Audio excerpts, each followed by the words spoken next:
بسم الله الرحمن الرحیم. راځو موږ تاسو د نن ورځې په درس کې سیستم په کنټرول پینل کې سیستم که چیرې تاسو سیستم کلیک وکړئ نو په لومړۍ برخه کې دلته تاسو ته د وینډوز په باره کې معلومات درکوي چې په دې کمپیوټر کې 8 وینډوز انسټال ده، په دومره کال کې جوړ شوی ده د مایکروسافټ کمپنۍ لخوا. ټول حقوق یې خوندي دي. په دویمه برخه کې د سیستم په باره کې معلومات دی. د دې کمپیوټر پروسیسر دا کورای 5 ده او ډبل پروسیسر لري. دا د کمپیوټر په اخیستلو کې له تاسو سره ډېره مرسته کوي.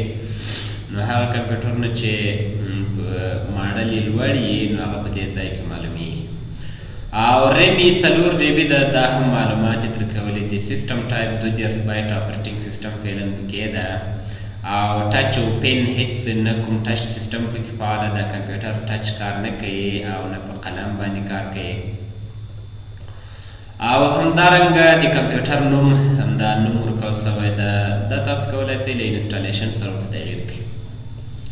او دا یې پروډکټ کې د وینډوز اکټیو شوی ده. نو په دې کې داسې سخت کوم شی شتون نه لري. راځو موږ تاسو په دې پسې بیټ لاکر اینډ ډرایو انسکریپشن وایو. که چیرې تاسو په دې باندې کلیک وکړئ نو دلته تاسو ته د خپلو کمپیوټر ډرایوونه درښودل کېږي. دا ډرایوونه یې درته ښودلي دي. تاسو کولی شئ هر یو ته قلف واچوئ، پاسورډ واچوئ. فرض مثال سی ډرایو ده، دې ته قلف نه لویږي ځکه په دې کې وینډوز شتون لري. که چیرې تاسو کلیک وکړئ نو جواب درکوي په دې باندې، یعنې دا کې وینډوز شتون لري، دا نه قلف کېږي.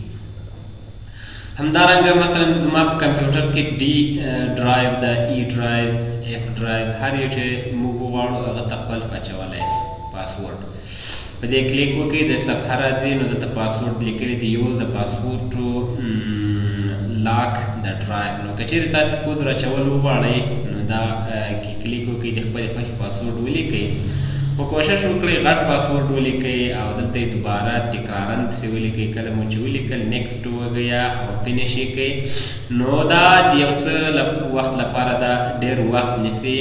نو کله چې دغه قلف کېدل جریان پیدا کړي نو تاسو باید خپل کمپیوټر چالان وساتئ، مه یې بندوئ. کله چې بند شي نو بیا ځینې وختونه په خپل سره دغه ډرایو قلف کېږي، مګر یو وخت بیا کیدای شي دغه ډرایو یو ناڅاپه په مشکل کې واقع شي او نو تاسو به یې فارمټولو ته مجبور کړي. نو په دې سره تاسو کولی شئ هر یو ډرایو چې تاسو وغواړئ هغه قلف کړئ.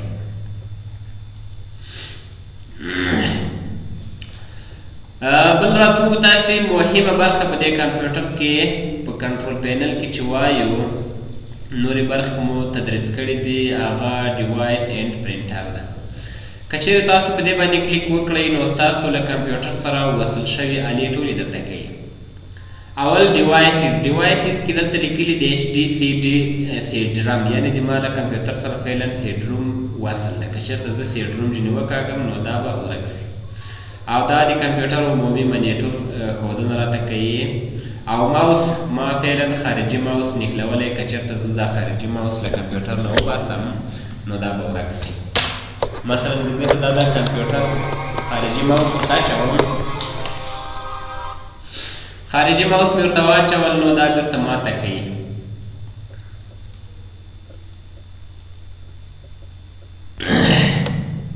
راځئ دا مه ورکوو. فرض مثال د ما له کمپیوټر سره فعلا دغه موبایل هم وصل ده. که چېرته زه دا موبایل وباسم یعنې هغه کیبل آوټ کړم نو دغه ځای نه هم ورکېږي. نو په دغه ځای کې موږ تاسو ښودل کېږي چې له کمپیوټر سره کومې آلې فعلا وصل دي. او د لاندې دلته پرنټرونه دي. مثلا د ما له کمپیوټر سره همدغه پرنټرونه ټول انسټال دي. په دې کې دغه ایچ پي لیزرجیټ پروفیشنل M 1122 دا پرنټر د لاسرسي وړ ده. او دا نور پرنټرونه هم چنان دا هم دا 2 پرنټرونه او یو دا سکینر. په دې کې ځینې پرنټرونه د وینډوز انسټالیشن سره اتومات دلته راوړل کېږي نو هغه موږ تاسو په عادي حالت کې نشو استفاده کولی. تر دې ځایه پورې بس، دا نور به په بل لیکچر کې تشریح